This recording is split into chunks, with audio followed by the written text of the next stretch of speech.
Oke, Assalamualaikum warahmatullahi wabarakatuh. Hello guys, my name is Viradini Arnavianti. Today I'd like to present about business cycle. And this is the table of contents. The first we're gonna discuss about business cycle overview. And the second, characteristics of business cycles. And then phases of the business cycle. And the fourth, causes of changes in the business cycle. And the last is theories of business cycle. And this is the overview. The business cycle is the periodic but irregular up and down movement in economic activity, measured by fluctuations in real gross domestic product or GDP and other macroeconomic variables. Cyclical movement is characterized by alternative waves of expansion and contraction. Characteristics of business cycles.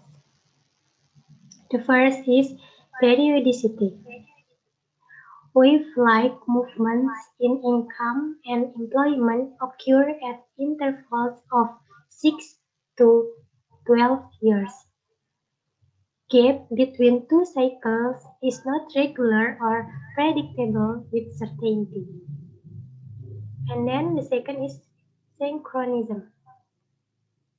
Its impact is all-embracing and large sections of the economy experience the same pace. Happens because of interdependence of various sectors of the economy. And then last, self-reinforcing. Due to interdependence in the economy, cyclical movements faced by one sector spread to other sectors in the economy, and from one economy to other economies. Thus, the upward swing of the cycle is reinforced for further upward movement and vice versa. And then the phases of the business cycle. All business cycles are bookended by a sustained period of economic growth, followed by a sustained period of economic decline. Throughout its life, a business cycle goes through four identifiable stages known as expansion or growing, peak or top, contraction or shrinking, and trough or bottom. First, we're gonna discuss about expansion. Expansion, which is considered a normal or at least most desirable economic condition, is a period of rise. During expansion, wages increase and unemployment is low. People are optimistic and spend money, such as buying and investing. The demand for goods is high, and with the increasing of the demand for goods and services, prices start to rise too. Then, many businesses are started, and then it becomes easy to get bank loans, and businesses generate profits and increase their prices.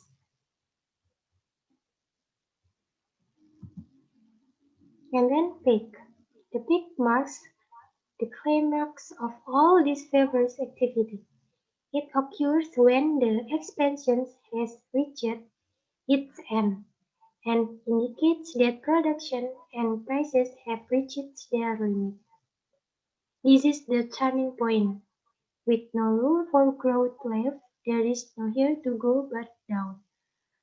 A contraction is forthcoming.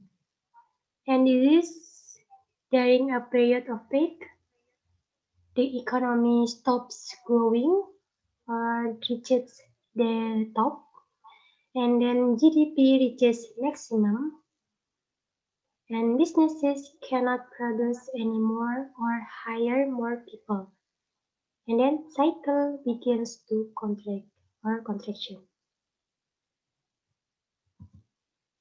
And then contraction. A contraction spans the length of time from the peak to the trough. It's the period when economic activity is on the way to down. During a period of contraction, businesses cut back production and lay off people. Unemployment increases and the number of jobs decline. People are pessimistic or negative and stop spending their money, and the banks stop lending money too.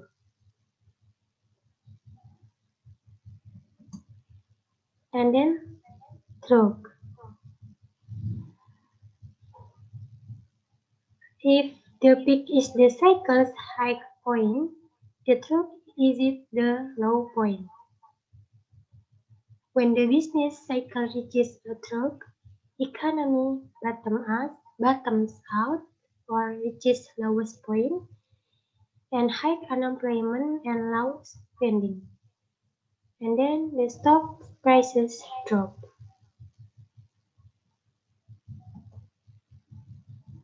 And then recession or depression. In economics, a recession is a business cycle contraction when there is a general decline in economic activity. Recessions generally occur when there is a widespread drop in spending. And then depression. Economic depression is a sustained long-term downturn in economic activity in one or more economies.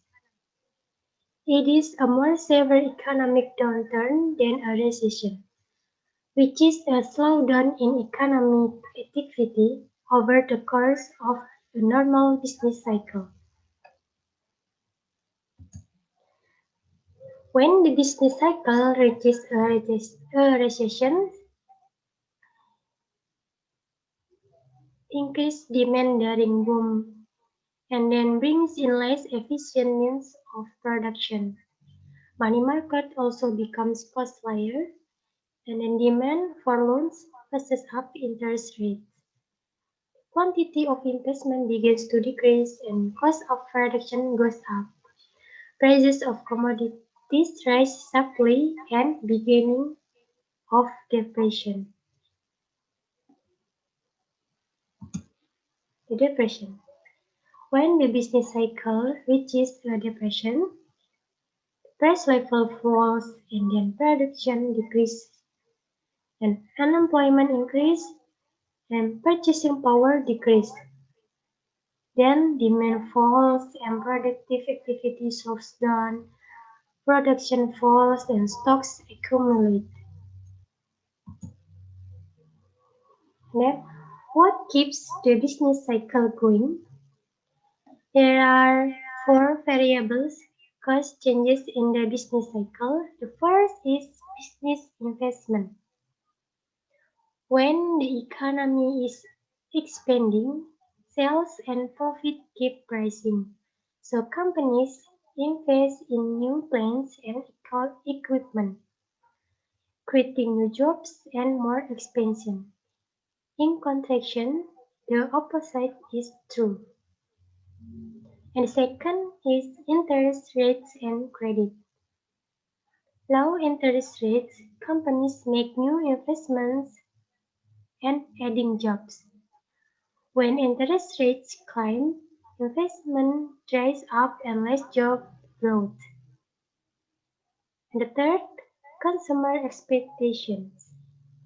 Forecast of any spending economy fuels more spending, while fear of a recession decreases consumer spending.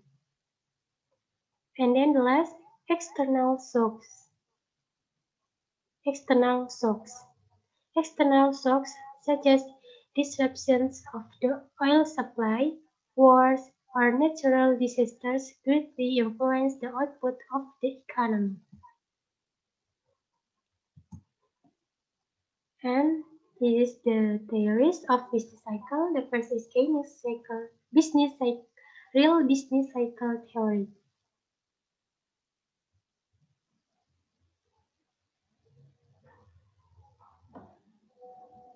explored by John Mood, 1961, and others.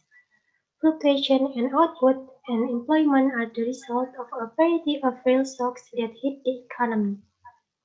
And then markets adjust to these shocks rapidly and always remain in equilibrium. The ups and downs are caused by the technology or other similar shocks to the supply side of the economy. Highlight the importance of supply side of business and then reflects the outcome of rational decisions made by many individuals. And minimize the role of nominal fluctuations and money postulates that a boom will occur with an invasion of a productivity increasing device. Entrepreneurs increase investment and spend effort and employ more people. A recession will occur with new advance lacking or productivity low, and at that point, employers rationally choose not to produce as much.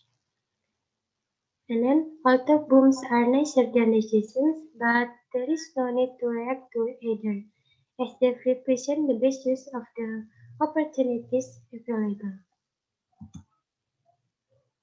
And then Keynesian theory. In his theory of business cycles, Keynes advocates that the total demand helps in the determination of various economic factors, such as income, employment, and output. The total demand refers to the demand of consumer and capital goods. In such case, total investment and expenditure on products and services is more. The level of production will increase.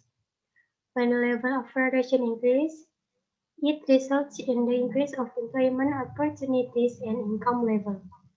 However, if the total demand is low, the level of production would also be less. Consequently, the income, output, and investment would also be low. Therefore, changes in income and output level are produced by changes in total demand. The total demand is further affected by changes in the demand of investment, which depends on the rate of interest and expected rate of profit. Okay, that's all for my presentation. Thank you for your attention. Sorry for my shortcoming. Wassalamualaikum warahmatullahi wabarakatuh.